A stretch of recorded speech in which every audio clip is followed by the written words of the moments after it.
Hoje nós vamos falar sobre o segundo mandamento para um relacionamento feliz. E todo mundo sabe que dialogar é muito bom, é muito importante em todo relacionamento. E, na verdade, isso tem muito a ver também com o relacionamento com Deus.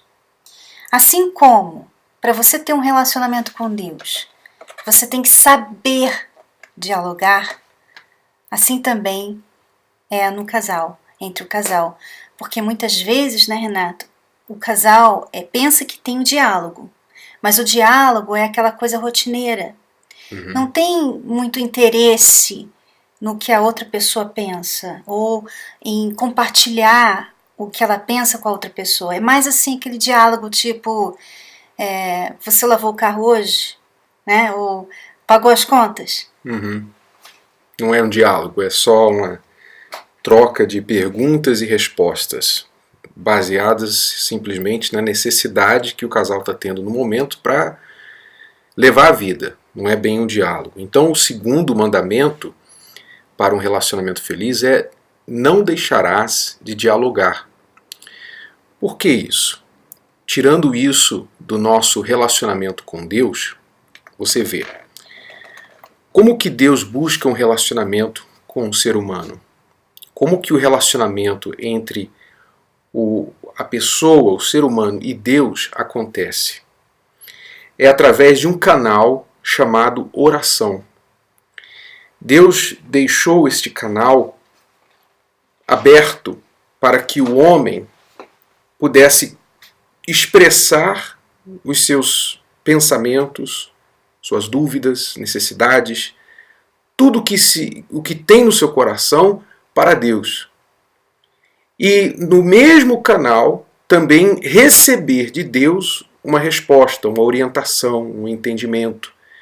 Assim que a oração é a nossa forma de diálogo com Deus.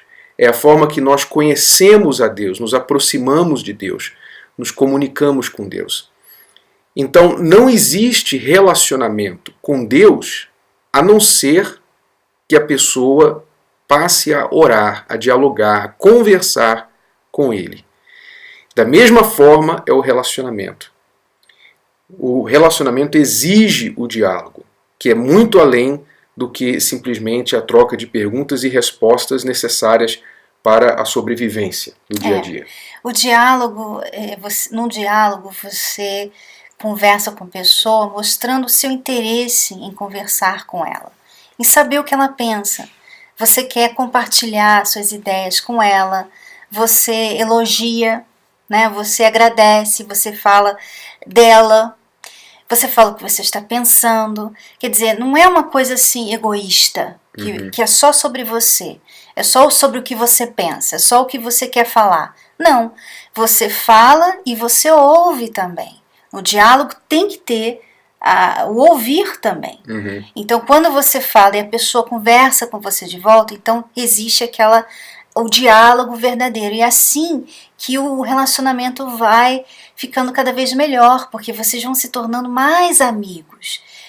É assim com Deus, né? Muitas pessoas, Renato, pensam que orar é rezar, é repetir palavras, é falar um salmo, é falar a mesma oração que ela aprendeu na escolinha dominical.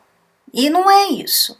É como o Renato estava falando, oração é você falar com Deus, é conversar com Deus, é falar o que você pensa, é também ouvir o que Ele diz, é você ter ouvidos para saber, é dizer o quanto você precisa dele.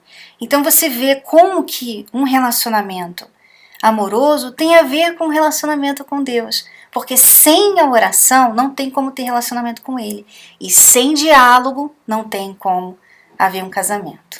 Então, mas aí alguém vai dizer assim: mas eu quero dialogar com meu marido, eu quero dialogar com a minha esposa, mas ela não quer, ou ele não faz o esforço, ele está sempre assistindo televisão, jogando videogame, mexendo no telefone, no computador e não quer conversar comigo.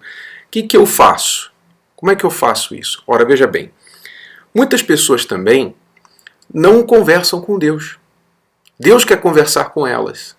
Deus quer falar com elas, mas elas não querem conversar com Deus. Então você vê, às vezes Deus usa a situação que a pessoa está passando, Ele permite que a pessoa passe por uma situação onde ela vai ter que procurar Ele.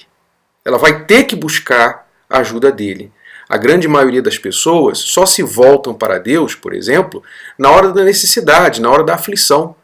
Quando elas estão bem, elas não pensam em Deus, mas quando elas estão mal, então imediatamente, por exemplo, ela chega no hospital, o médico fala, você tem um câncer. Ou então, olha, toca o telefone, o teu marido, o teu filho se envolveu num acidente, corre para o hospital. Imediatamente as pessoas começam a falar com Deus. Ah, meu Deus, tomara que não tenha sido nada ruim. Quer dizer, então às vezes Deus permite as situações adversas acontecerem na vida das pessoas para que elas voltem-se para Ele. Então, no casamento, o que isso quer dizer? Às vezes você vai ter que buscar pontos em comum. Essas situações adversas são pontos em comum que Deus usa para provocar a conversa, para aproximar o relacionamento.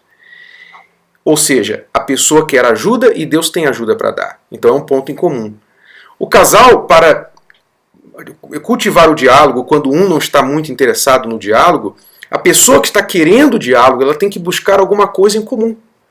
Em vez de você simplesmente ficar brigando e falando, não, você tem que me ouvir, você tem que conversar mais comigo, presta atenção em mim. Então você tem que fazer um esforço para achar pontos em comum entre vocês. De repente o seu marido está no mundo dele. E você quer que ele venha para o seu mundo, ou que ele conheça um pouquinho do seu mundo. Mas você ficando criticando, atacando o mundo dele, a maneira dele ser, não vai fazer com que ele tenha interesse em você. O que você tem que fazer primeiro é procurar entrar no mundo dele. É procurar falar sobre as coisas que interessam a ele, primeiro. Saber o que está passando com ele e se interessar naquilo primeiro. Aí você vai se tornar interessante para ele. E ele então vai também começar a se interessar em você. Às vezes uma coisa simples como você sentar no sofá para assistir o jogo com ele, já traz para vocês uma certa intimidade. Né? Porque ali você vai fazer perguntas, você vai falar, que legal, foi legal esse jogo.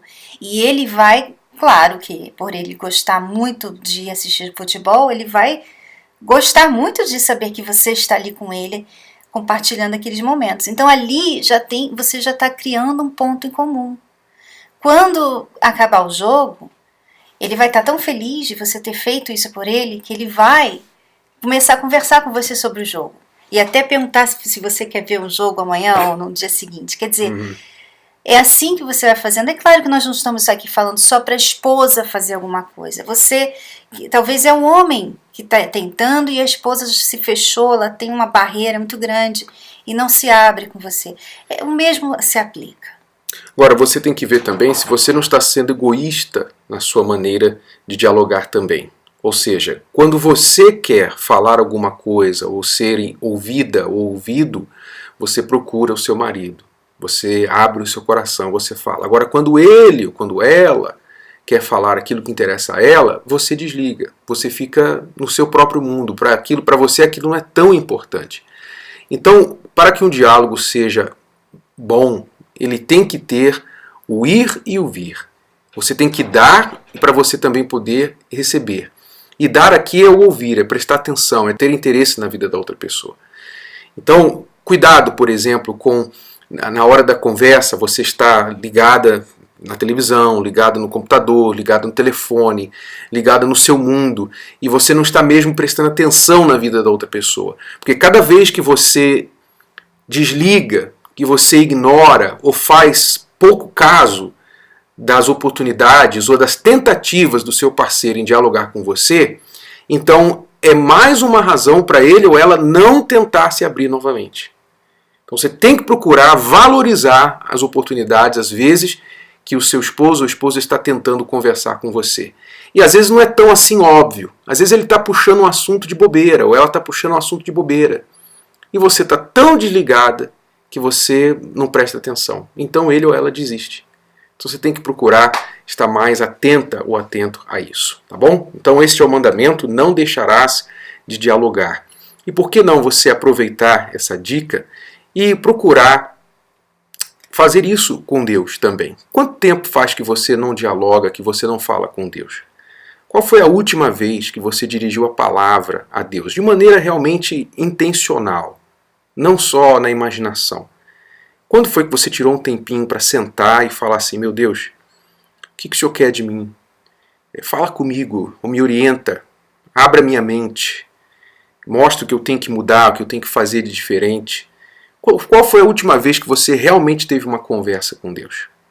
Então, de repente, é isso que está faltando para você, até mesmo ter mais ideias de como agir no seu casamento. Por que não fazer isso agora, depois de assistir esse vídeo? Tirar um tempinho e conversar com Deus. Fica aí a nossa dica, tá bom? Até o terceiro mandamento. Voltamos no próximo vídeo.